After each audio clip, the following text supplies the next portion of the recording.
There is currently a burgeoning misconception regarding the specific reasons why the United States circumvents direct military confrontation with particular nations, and this presentation aims to elucidate the genuine strategic rationale underpinning that diplomatic restraint. Have you ever paused to contemplate a scenario that simply does not appear to calculate correctly, such as asking why the most dominant nation on the globe, possessing the grandest military budget in recorded history with strategic outposts scattered across every single continent, cannot simply dismantle adversaries like Russia, Iran, or North Korea? Yet, in a stark contrast, Venezuela, a nation that was historically abundant in petroleum reserves, was absolutely devastated and crushed without a solitary projectile ever being discharged in anger. That is precisely the subject we are diving into deeply today, and I wish to clarify right now that this analysis is not about selecting factions or determining moral superiority. This discussion is not concerning who is virtuous or villainous in the grand scheme. Rather, it is about comprehending the unfeeling, brutal logic of power dynamics. Because once you perceive this reality, you are unable to erase that vision from your mind. You will commence observing the news broadcasts with a completely different perspective, and you will start posing significantly superior inquiries about global events.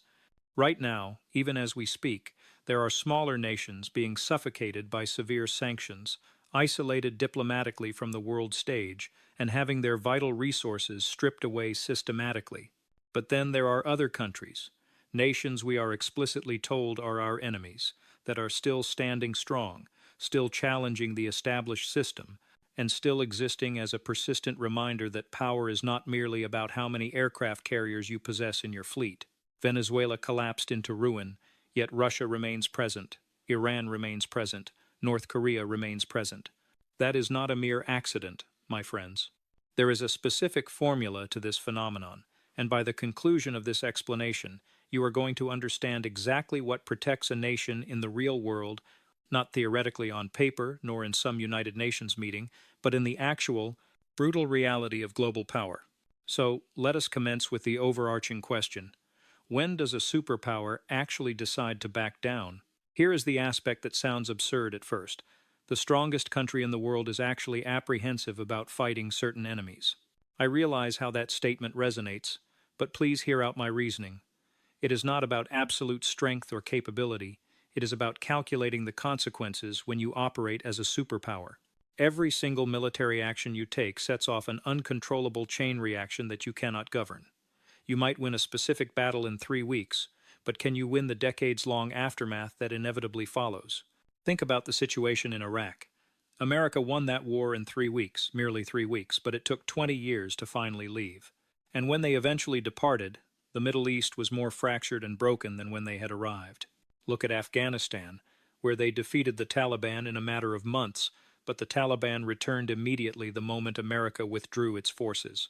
Winning on the battlefield does not necessarily equate to winning in the books of history, and that is the lesson Washington learned the hard way. There are enemies you simply cannot fight, not because they are stronger than you, but because fighting them will destroy you in the process. Real power is not about the ability to attack. It is about knowing when to hold back and knowing when to stop. That is the distinct mark of a mature superpower, and that brings us to the uncomfortable truth. If they cannot touch Russia, Iran, or North Korea, then why was Venezuela so inherently different? Let me take you back in time. Venezuela used to be wealthy, serving as the pride of Latin America. Now, it is like a living experiment demonstrating how a nation can collapse without a single bullet being fired. In the 2000s, Venezuela had the largest oil reserves on the planet, the absolute largest, but oil does not automatically translate into power.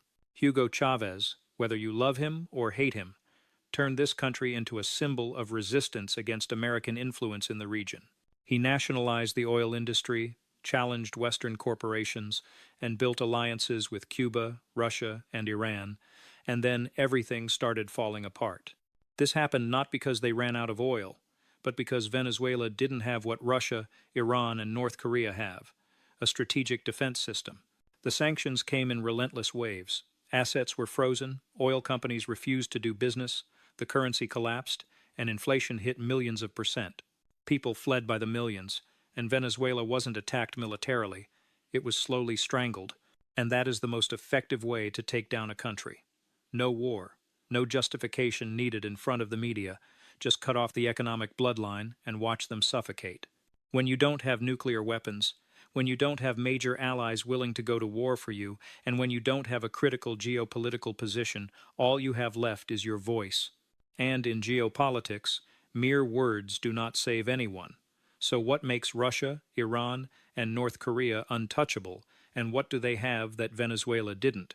Let's talk about the one weapon that never needs to be used but is more effective than any war: fear. North Korea, a tiny isolated country with a weak economy, has done something that many larger nations couldn't do. They forced the world to respect them, not because they have a powerful military, but because they have nuclear weapons. When Kim Jong-un tests intercontinental ballistic missiles, the entire region tenses up in anxiety. When he claims he can strike the United States, nobody laughs because the risk is simply too massive. An attack on North Korea could flatten Seoul, the capital of South Korea, which is just 30 miles from the border. Within hours, millions could be dead, nuclear war could erupt, China would intervene, Russia might take advantage of the chaos. That is exactly why nobody dares to touch Pyongyang. Nuclear weapons aren't just weapons, they are a survival insurance policy. Once you have them, you are no longer an easy target. The world isn't fair. Countries with nukes get a seat at the negotiation table, while countries without them, like Venezuela, like Libya, like Iraq, can only hope for the kindness of others. And history has proven time and again that kindness does not exist in geopolitics. But it is not just about nukes. Russia and Iran aren't just strong because of their weapons. They are strong because they stand in positions that nobody can ignore. There are some countries you cannot attack, not because they cannot be defeated, but because attacking them would collapse the entire system. Russia is the bridge between Europe and Asia. It is the largest gas supplier to Europe and a military partner to India, China, Syria, and Iran. Touching Russia isn't just confronting Moscow. It is dragging an entire geopolitical network into war. Iran is even more complex, sitting in the middle of the Middle East, the most oil-rich region in the world. Iran can close the Strait of Hormuz, where 20% of the world's oil passes through. A war with Iran isn't just war. It is paralyzing the global economy. And both Russia and Iran have something Venezuela never had: allies ready to respond. China doesn't want Russia to collapse, and Russia doesn't want Iran to collapse. They need each other to counterbalance the West. When you confront Russia or Iran, you're not just fighting one country, you are fighting an emerging world order. Geopolitics isn't a map, it is the circulatory system of global power. Cut one major artery, and the whole system can bleed out. That is why countries in the right place survive, while isolated countries like Venezuela die slowly in silence. But here is the big question. Is there any way to deal with enemies you cannot fight? There is a type of defeat worse than losing a battle, winning the battle but losing everything. Does America have the strength to defeat Russia militarily? Maybe, but at what cost? A nuclear war could wipe out both sides. A prolonged conflict could crash the global economy. Too much intervention could hand Asia over to China. So instead of direct war, the world chose a different path: economic warfare, information warfare, and proxy wars. Sanction Russia but don't cut them off completely. Pressure Iran but don't push them into China's arms. Negotiate with North Korea but never accept them as a nuclear power. This is the modern balance of terror. Nobody wins, but nobody loses completely either. And the world keeps spinning, tense and dangerous but not exploding. Sometimes not acting is the smartest action. That is not a sign of weakness. It is a sign of being aware of the abyss that is global war.